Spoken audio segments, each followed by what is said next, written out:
सो vocabulary की बहुत सारी टिप्स एंड ट्रिक्स की बात हम ऑलरेडी कर चुके हैं। आज अगेन हम एक ट्रिक करने जा रहे हैं, यानी कि आज एक ट्रिक सीखने जा रहे हैं जिसमें मैं आपको बेसिक और एडवांस दोनों ही वर्ड बताऊंगी और उसे यूज कैसे करना है ये भी बताऊंगी। साथ ही साथ हम इसे कंटिन्यू करेंगे फॉर्म ऑफ वर्ब के साथ। फॉर्म ऑफ वर्ब मतलब इनकी क्या फर्स्ट फॉर्म होती है, सेकंड फॉर्म क्या होती है, थर्ड फॉर्म क्या होती है, ये भी साथ साथ सीखेंगे ताकि ये सारी चीजें एक साथ समझाएं तो हम इन्हें अपने सेंटेंसेस में इजिली यूज कर पाए। तो बात करते हैं फर्स्ट वर्ड की। बहुत बार हम अपने सेंटेंस में बोलते हैं पे अटेंशन। पे अटेंशन का मतलब ये बेसिक वर्ड है जो हम बहुत यूज करते हैं। पे अटेंशन मतलब ध्यान देना। क्या होता है इसका मतलब? ध्यान देना।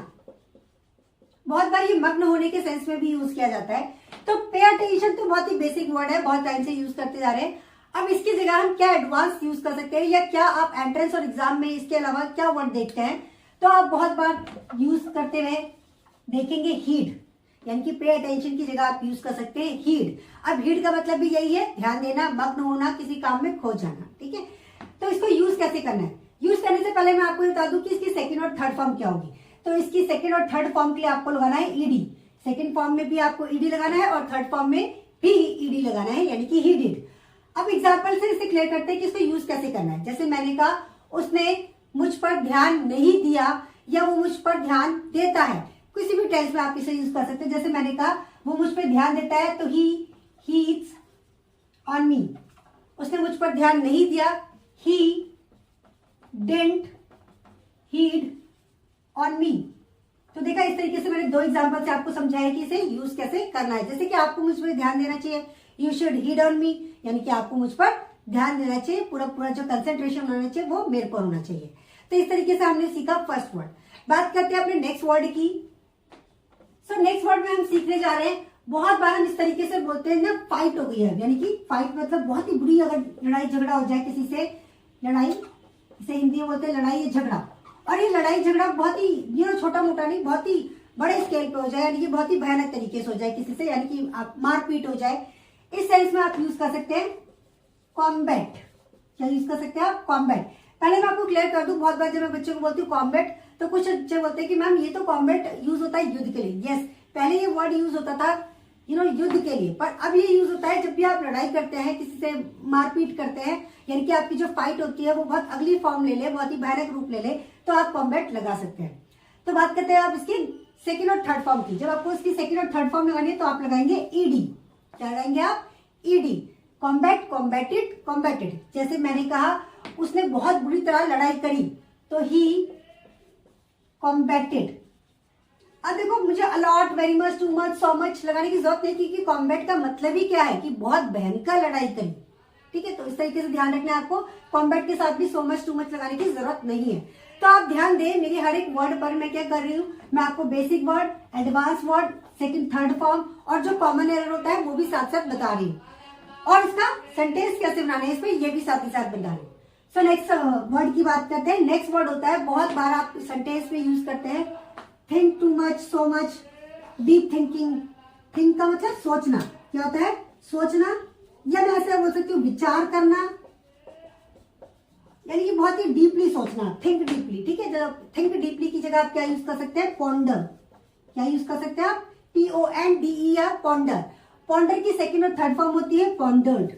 क्या होती है? पॉन्डर्ड।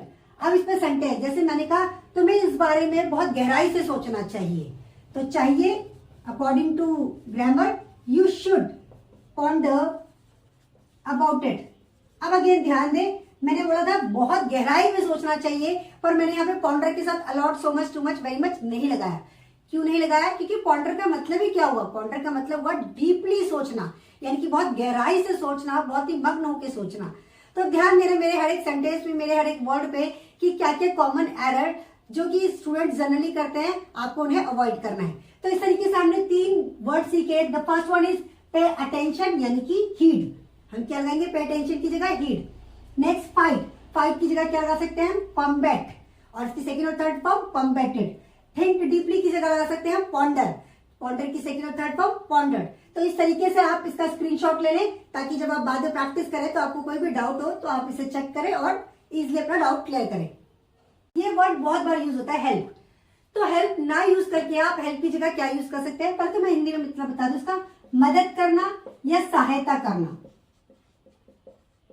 ठीक है, अब इस हेल्प की जगह क्या नया वर्ड है, असिस्ट। क्या कर सकते हैं आप use, assist, ASSIST, assist. Assist के सेकंड और थर्ड फॉर्म की बात कर लेते हैं, ईडी। आप लगा दें असिस्टेड, यानी कि सेकंड और थर्ड फॉर्म दोनों के लिए ही आपको ईडी लगानी है। सेंटेंस कैसे बनाने, जैसे मैंने कहा कि जी मैं बिल्कुल आपकी मदद करूंगी, सो आई विल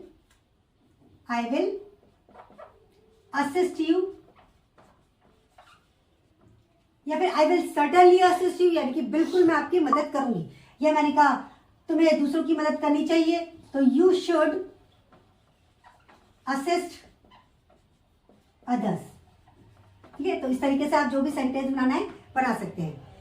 नेक्स्ट वर्ड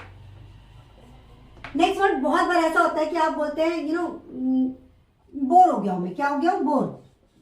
तो इस बोर की जगह बोर का मतलब होता है कि उब गया हूं, उब जाना, या किसी चीज से परेशान हो जाना, दुखी हो जाना। तो बहुत सारे वर्ड है जो हिंदी में हो सकते हैं, किसी चीज से उब जाना, परेशान हो जाना, दुखी हो जाना। तो बोर की जगह हम लगा सकते हैं फेड अप। क्या लगा सकते हैं, फेड अप। अब जब इसके बाद सेकंड और थर्ड फॉर्म की बात करते हो तो सेम ही यूज होता है, यानी कि fed up, fed up, fed up, यानी कि सेकंड और थर्ड फॉर्म में भी आप क्या लगाएंगे, फेड अप। इसमें सेंटेंस बनाते हैं, जैसे मैंने कहा मैं तुमसे परेशान हो चुकी हूं, तुमसे दुखी हो चुकी हूं, उब चुकी हूं तुम्हारी आदतों से, तो I am fed up by your activities, by your habit, by your जो भी आप बोलना चाहते हैं, जिस भी चीज से, आई एम फेड अप, यानी कि मैं उब चुकी हूँ, परेशान हो चुकी हूँ उस चीज से। ठीक, तो आप किसी भी टेंस में इसको या किसी भी अदर ग्रामर में आप यूज कर सकते हैं। नेक्स्ट वर्ड, हेल्प की बात कर ली हमने, बोर की बात कर ली। अब बात करते हैं इंडिकेट करना। इंडिकेट मतलब हिंदी में होता है संकेत या फिर इशारा करना, इशारा। ठीक है, इशारा करना। तो इंडिकेट ना यूज करके हम क्या नया वर्ड यूज कर सकते हैं, दैट इज बैकन। क्या यूज कर सकते हैं, बैकन। इसके सेकंड और थर्ड फॉर्म के लिए आप लगा सकते हैं ईडी, बैकन। ठीक है, जैसे मैंने कहा उसने मुझे इशारा किया, तो he according to tense past and definite है, तो ही बैकन्ड मी। या मैंने कहा तुम्हें इशारे से नहीं बुलाना चाहिए, इशारे से बुलाना भी, इशारे से बुलाना भी मतलब बैकन ही हुआ। तो यू शुडंट बैकन। ठीक है, तो ध्यान रखना है, ईडी लगा के सेकंड और थर्ड फॉर्म बन जाएगी, और किसी भी टेंस में आप इसे लगा सकते हैं। सो नेक्स्ट वर्ड की बात करते हैं। बहुत बार हम यूज करते हैं अवॉइड। अवॉइड करना, किसी चीज को नजरअंदाज करना, या फिर किसी को नजरों से दूर हटाना, इस सेंस में। तो क्या करना, अवॉइड करना मतलब दूर करना, किसी भी चीज को दूर करना अपने आप से, किसी भी चीज से। और भी बहुत सारे हिंदी वर्ड हो सकते हैं इसके। तो अवॉइड ना यूज करके हम यूज कर सकते हैं शन, SHUN, शन। तो बात करते हैं इसकी सेकंड और थर्ड फॉर्म की। जब आपको सेकंड और थर्ड फॉर्म की बात करनी है तो आप लगाएंगे शन, और ध्यान देना स्पेलिंग में डबल NED आ जाएगा, शन। ठीक है, इसे ज्यादा ध्यान ना देते हुए, यानी कि ईडी पे ज्यादा फोकस ना करते हुए शन, इस तरीके से बोलना है आपको। अब इसमें सेंटेंस, जैसे मैंने कहा तुम्हें उसे अवॉइड करना चाहिए, तो यू शुड शन हिम। या फिर वो तुम्हें अवॉइड कर देता है, ही शन्स यू। तो इस तरीके से आप इस पे सेंटेंस बना सकते हैं। बात सो नेक्स्ट वर्ड है हमारा कंट्रोल। बहुत बार हम यूज करते हैं अपने सेंटेंसेस में कि कंट्रोल करनी चाहिए, हमें ये चीज कंट्रोल करनी चाहिए, या तो हमें उसकी हैबिट को कंट्रोल करना चाहिए। तो कंट्रोल यानी कि नियंत्रण करना चाहिए। क्या करना चाहिए, नियंत्रण करना। तो कंट्रोल की जगह हम क्या यूज कर सकते हैं, कर्ब। ध्यान देना, क्या बोल रहे हैं, कर्ब। इसके सेकंड और थर्ड फॉर्म के लिए आप इस पे ईडी लगा दें, कर्ब। ठीक है, अब सेंटेंस कैसे बनाना है, जैसे कि मैंने कहा कि हमें अपनी इंडिया को अपनी पॉपुलेशन पर कंट्रोल करना चाहिए, करना ही पड़ेगा। सेंटेंस को थोड़ा चेंज करते हैं, क्योंकि बहुत सारे बच्चे होते हैं कि मैम शुड के ही सेंटेंस आप बताते रहते हो, तो थोड़ा अलग करते हैं। India will have to curb on population. ठीक है, पॉपुलेशन यानी कि इंडिया को अपनी पॉपुलेशन को कंट्रोल करना ही पड़ेगा। नेक्स्ट है डिस्टर्ब करना या इंटरप्ट करना, यानी कि दखलंदाजी देना, दखलंदाजी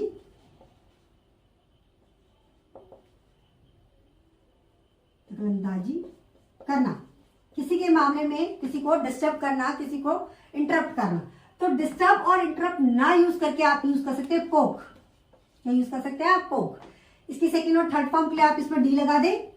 अब जैसे मैंने कहा तुम्हें दूसरों के मामलों में दखलंदाजी तुम मत करो, तो यू डोंट पोक in others matter, others affair, यानी कि दूसरों के मामलों में आप उसमें दखलंदाजी ना करें। बहुत बार आपने इसमें ये भी सुना, डोंट पोक योर नोज, यानी कि उसका मतलब होता है, उसका मतलब भी होता है कि दखलंदाजी मत करो। ठीक है, मुहावरे के सेंस में होता है वो, इडियम्स के सेंस में। यहाँ पे फायर का मतलब आग नहीं है, फायर का मतलब निकालना, बाइकआउट करना, निकाल देना किसी को, है ना, जैसे ऑफिस से निकाल देना या घर से निकाल देना, तो आप उसकी जगह यूज कर सकते हैं बैनिश। क्या करेंगे आप? बैनिश। बैनिश पहले ये जो वर्ड है पहले यूज होता था ये सिर्फ और सिर्फ देश से निकालने के लिए, पर अब इसे जनरली भी यूज कर लिया जाता है। इसकी सेकंड और थर्ड फॉर्म के लिए आपको इसमें ईडी लगानी है। जैसे अगर तुम बदतमीजी करोगे तो मैं तुम्हें यहां से निकाल दूंगी। ठीक है, तो I shall banish you if you behave wrong, अगर आप गलत तरीके से बिहेव करोगे तो मैं तुम्हें यहां से निकाल दूंगी। तो इस तरीके से हमने सीखा आज की क्लास में बेसिक वर्ड, उसका एडवांस, प्लस उसकी फॉर्म और क्या क्या बातें हमें ध्यान रखनी है, ये साथ ही साथ कि उसे कैसे सेंटेंस बनाने हैं। आई होप आज की क्लास भी आपको समझ आई होगी, पसंद आई होगी। अगर आप मेरे चैनल पर नए हैं तो चैनल को सब्सक्राइब करें, इसे बेल आइकन जरूर प्रेस करें और अपने फ्रेंड्स के साथ, फैमिली के साथ इसे ज्यादा से ज्यादा शेयर करें। लाइक और कमेंट करना बिल्कुल ना भूलें। Thank you so much guys.